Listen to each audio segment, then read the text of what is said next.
This is Jordan Poyer, safety for the Buffalo Bills. You are now listening to Cover One Buffalo Podcast. Let's go. I'll open up to your questions. We're too close.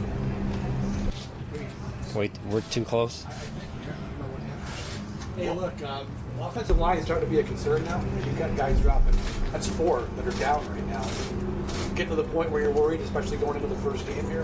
Yeah, I mean, it's like I told you before, it's always a concern when guys are out, they're missing time.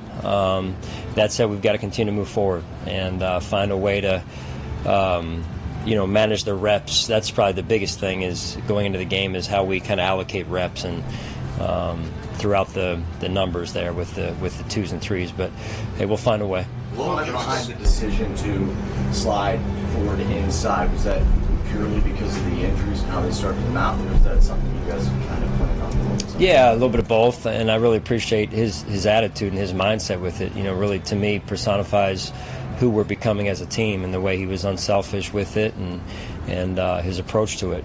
So I love that. He put the team first, and we're just looking at things this time of year and trying to put the best 5 on the field. You mentioned his mindset. Is it something that he kind of views himself as a right tackle, or is that something that you guys talked about with him at the beginning process, like, hey, it could be either way?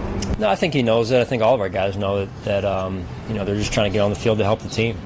Coach, with respect to all the changes on the offensive line, talking to the players, they don't feel it's affected their execution, fluidity of play. But from a coaching perspective, how might it have made the task of evaluating the combinations that you're trying to find more difficult for you guys from an eval standpoint? Yeah, I mean, all we can do is evaluate the combinations that are out there. That's really what we do, Chris, and can't evaluate the combinations that aren't out there because those are hypotheticals at this point, and that's not healthy. So those guys that are out there are battling their butts off. Like I mentioned about the tight end group in the stadium the other night, I love the mental toughness, physical toughness of the guys that are out there because some of those guys are double dipping with reps, and that's not easy to do this time in training camp. Speaking of those tight ends, what about Patrick? He's kind of flashed you the last couple of days with the opportunities that he's had. Yeah, I mean, you look back at, like I've said before, some of the signings are more celebrated than others. At the end of the day, it's always interesting to see which ones are the ones that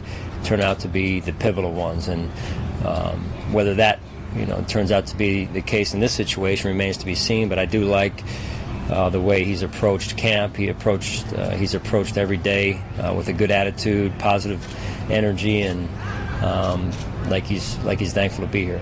What is the impact of those injuries on the opportunity to build some continuity on that offensive line? Yeah, that's the challenge is continuity, and that's been the challenge. It was the challenge back in the spring, and but we'll find a way. That's what we're here for, and all we can do is build continuity with the guys we've got that are out there, and the guys that aren't out there need to continue to control what they can control, and that's to get healthy and get out there as soon as they can. Sean, just to housekeeping, all the guys that didn't practice yesterday, do they remain out for today? Yeah, I mean, there'll be a couple guys in limited that were out yesterday maybe, but it'll just be as a as tolerated type of move. There's a couple of them in there, and they'll go through some individual kind of on a rep-to-rep basis at this point. Offhand, I think one of them Spence, but you'll see out there. Yeah. Coach, Ed Oliver ran with the ones a lot yesterday. How did you feel he acclimated? And just overall, the defensive line has to gel as well. Everybody has certain jobs. How do you feel that went? Yeah, I thought it was good. Certainly when I asked Ed afterwards, which I appreciate, he didn't like everything that went on in practice, but that's good. That's the growth mindset we talk about, and none of us are finished products. We have to continue to develop, continue to evolve, and there was some good in there, but at the end of the day, this is the time of year we can look at that and see what he looks like out there. Continuity on the defensive line, as was mentioned, and I love how hard he plays, his competitive nature, and I think that it raises everyone's game when we move pieces in and out. What went into the decision to run sprints at the end of practice yesterday? Just getting us ready. That wasn't punishment. It's just getting us ready. Everything we do as we talk as a team is to get us ready for the season. So that's part of building our football team. Coach, what have you seen from Sweeney so far, and did his college numbers kind of maybe mask his abilities as a receiver? I don't know as much of that as I just think he's a good football player. You know, he was at the Senior Bowl, and we're out there watching as a staff, and had the opportunity to go down there and saw a similar guy to what we're seeing here. You know, and he's extremely smart, goes about his business the right way, does what he's asked to do, does his job, and really the other night the big play he made on what was the 4-minute was just him doing his job, and that's what we continue to try and impress on the team is, hey, do your job and do it well. Sean, given all the injuries you're dealing with on offense, what do you make of? Is it nice to have the receiver core like intact pretty much, and how have you seen that group develop chemistry? Develop that chemistry. Yeah, I thought that they had a better day yesterday than I had noticed in the previous day or two before that. I like the attitude yesterday. I think we're again trying to continue to establish time on task with that unit as well, and with Cole and with John. So we just have to continue to work, and good things happen when you work hard. Hey, Sean, just from an outsider's perspective, defense always is ahead of offense in training camp, especially early, but now that we're 10 days in, it looks like the defense is still way ahead of the offense. Is that starting to concern you? I mean, I know you love defense, but is your offense maybe not getting to the point where you thought it might be in 10 days in here? I do like where the defense is. That said, we still have a lot of work to do. It's really early in camp, and to your point, that tends to be the case where just from a timing standpoint, even with an offense that maybe had been together the year before, in this case ours hasn't been together, but at the end of the day we got to continue to move forward and build, and that's what training camp is for, is building and developing, finding the strengths of the players and putting them in a position to make plays and building the system around those strengths. And so I did like, even though on the surface the result was what it was yesterday at practice, I thought there was small victories in throughout practice on the offensive side. There was I saw mental toughness.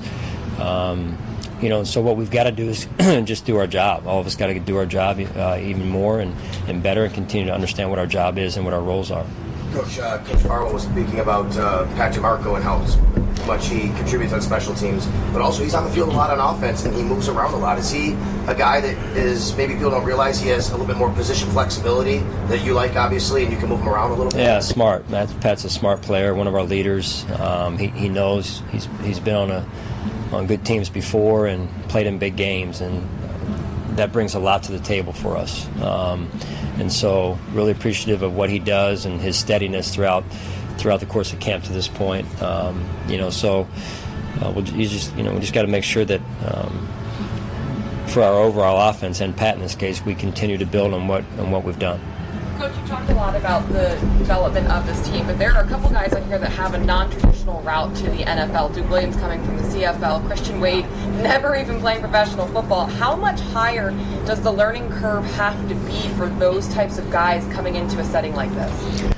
Oh, man, I mean, they're coming from, in particular in Christian's case, he's coming from it'd be like any one of us going over to where he's from and trying to play the game that he grew up playing. It's just, I have great appreciation for what he's trying to accomplish here, and the attitude hasn't changed. And I mentioned this early in the process with his attitude, his energy, his smile. He's got great joy, and I think that's infectious. I think it affects our team, and I think it's for the better. What have you thought about Josh's play in the last few practices, and how has he handled all the injuries on the offensive line? That must be, something he's dealing with as well. Yeah, Josh. I think one of the things about Josh is that he's unfazed by some of that. I'm sure he's aware of it, but he's a mentally tough guy that competes, and he's focused on himself, growing each and every day, each and every rep, and that's what he needs to be doing right now. And so, he'll continue to grow and evolve, and his leadership influence will continue to grow and evolve, and that's good for us. Two more, please. What kind of training camp has Shaq Lawson had so far? Yeah, he's had a good camp. Love his energy. You guys saw. I know some of it went out there nationally. Some of the footage of those guys out there having fun yesterday, and that's part of showing their true personality, and that's healthy. That's good for us.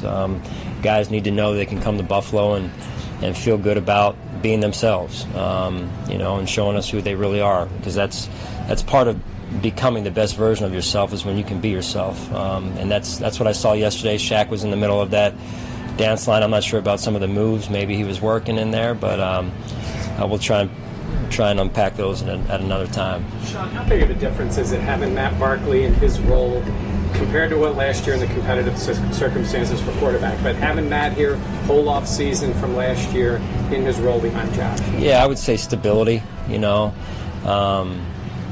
The word continuity continues to come up. In this case, I think continuity at the quarterback position. It's a lot. I mean, our situation with Josh and with Matt it's a lot more clear at this point.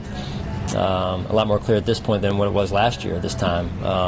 And those two have developed a nice relationship, Josh and Matt. So they like to joke around and things like that, which is good and keeps it light, keeps it fun, and yet when it's time to work, they work. All right, thanks, guys. Thank you.